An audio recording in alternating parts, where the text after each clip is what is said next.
2026 නවවසර ආරම්භමින් අපේ පක්ෂය සංවිධානය කරන ලද මෙම සාමුත්සවයේ ආරම්භ වුණේ මෙහි සඳහන් පරිදිම අපේ අභිප්‍රේරිත මව්බිම හැමෝම අහනවා අභිප්‍රේරිත නම් කියලා. අභිප්‍රේරිත වෙලා තියෙන්නේ අභිප්‍රේරණය වෙලා තියෙන්නේ මේ රට ඉදිරියට ගෙන යා යුතුයයි කියන හැඟීමෙන් අභිප්‍රේරණය වෙලා තමයි අපේ මේ නොසැලෙන ශ්‍රී ලංකාව ඉදිරියට ගෙනියන්නට නායකත්වය දෙන්නට සර්වචර බලය අධිෂ්ඨාන කරගෙන ඉන්නේ. වඩාත් පැහැදිලිවමින් පවතිනවා. අපි දීර්ඝ කාලයක් තිස්සේ අනතුරු අඟවපු දීර්ඝ කාලයක් තිස්සේ අපි මේ ගැන සාකච්ඡා කරපු අපේ රටේ අපිටම හිමිව තිබුණු මේ රටේ බලය කාලයගේ ඇවෑමෙන් විවිධ දේශපාලන සංවිධාන හා විවිධ දේශපාලන පක්ෂ දේශපාලන එකමුතු කොහෙටද අද අරගෙන අවිල්ලා තියෙන්නේ කියලා. සර්වජන බලය හැටියට විශේෂයෙන් මේ නායකත්වයේ නියෝජනය කරමින් මම ඔබාමා කතා කරපු පළවෙනි කතාවේදී කිව්වා අපි මුහුණ දෙන්නේ ලංකා ඉතිහාසයේ සිදු වුණු විශාලතම කුමන්ත්‍රණය. මේ රජය හඳුන්වන්නේ රූකඩ රජයක් හැටියට අනේ නිසා. මේ රජය මේ රජයට අයිති නෑ. මේ රජය මාලිමාවට අයිතිත් නෑ. මේ රජය පැලවත්තට අයිතිත් නෑ.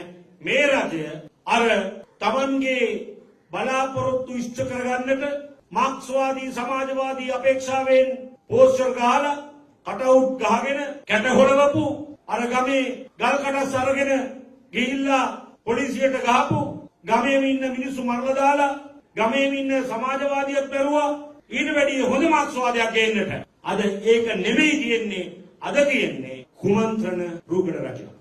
මේ රජයට යම් කිසි කෙනෙක් යම් හේකින් ආශිර්වාද කරනවා නම් ඒ සියලු දෙනාම ආශිර්වාද කරන්නේ අපේ රටේ විනාශය අභිමුඛ මේ රටේ අවසානීය සනිටුහන් කරන ඒ කුමන්ත්‍රණ දේශපාලන ව්‍යාපාරයකට අද මේ කුමන්ත්‍රණය මෙහෙවන්නේ මේ රටේ ඉඳගෙන අහිංසක තමුද්දකමින් ආපු අනුර කුමාර සහෝදරයා මහත්තයා නෙමෙයි.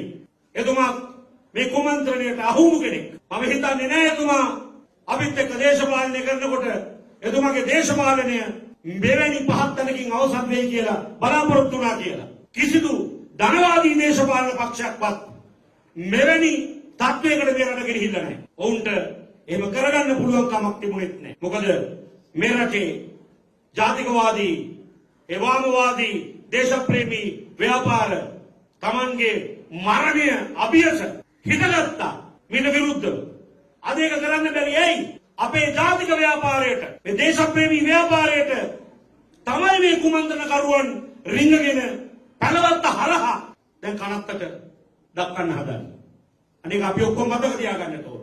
ඒක තමයි අපිට මේ යෝජනා එනකොට ඒකාබද්ධ වෙන්න මේ ඒකාබද්ධ කරන්න හදන්නේ ඒකාබද්ධයේ පිටිපස්සේ ඉන්නේ කියලා අපි පැහැදිලිව කිව්වා. ඔය විවිධ සූප්පු ගහගත්තටත් කිව්වා. මේ කුමන්ත්‍රණයට අහු වෙන්න එපා. මේ රටට හිමි අපේ ජාතික ව්‍යාපාරය පාවා දෙන්නට එපා. මේ රටේ දූපන් දරුවන්ගේ අනාගතය පාවා දෙන්නට එපා. කිසිදු දේශපාලන විඥානයක් නැති, දේශපාලන ගැඹුරක් නැති, ආත්මාර්ථකාමී කොටස් අපේ මේ ජාතික ව්‍යාපාරය තුළ ඉඳගෙන මේ රට මෙසේ විනාශයට දක්වාගෙන යනකොට ඒකට උල්පන්දම් දෙනවා නම් ඔවුන්ටයි මේ ජාතිය හෙළඉල්ලන්නට ඕන. මොකද අපි බලාපොරොත්තු වෙන්නේ නැහැ. දක්ෂිණාංශික ව්‍යාපාරයේ හිටපු හැමදාම මේ රටට එරෙහිව බටහිරත් එක්ක එකතු වෙලා කුමන්ත්‍රණය කරපු එකකින් මේ රට බේරගන්න. නමුත් අපි ඒකාවන්ව වැඩිලා එකට ඉඳගෙන ඉතාම දුෂ්කර අවධියන් පසු කරමින් මේ රට හැමතිස්සෙම ආරක්ෂා කරගත්තා. අද මොකද්ද වෙලා තියෙන්නේ? අපි සරලව ගන්නවා මේ අධ්‍යාපන ප්‍රතිසංස්කරණය. අපි හරි සරලව අරගෙන තියෙනවා. ඒක මේ සමලිංගික වෙබ් අඩවියක් තියෙනවා කියලා. ඔය සමලිංගික වෙබ් අඩවියක් තියෙනවා. ඒක නෙමෙයි ප්‍රශ්නේ. ඒක ඇතුළතින් දුවෙන ඒ මහා කුමන්ත්‍රණයයි ප්‍රශ්නේ. මේක හම්බු ලෙස සිදුවීමක් නෙමෙයි. මේකට කවුරු හරි දෙන්නෙක් තුන් දෙනෙක් తాවකාලිකව අස්වැල විසඳන්න පුළුවන් ප්‍රශ්නයක් නෙමෙයි. මම මේක මතු කරා. දිගින් දිගටම මතු කරා. මම නැවත මතු කරනවා. මගේ පළමු පාර්ලිමේන්තු කතාවේ සිට අවසාන පාර්ලිමේන්තු කතාවේ දක්වා සමස්තය සාරාංශගත කරොත් මම දිගින් දිගටම කියලා තියෙනවා.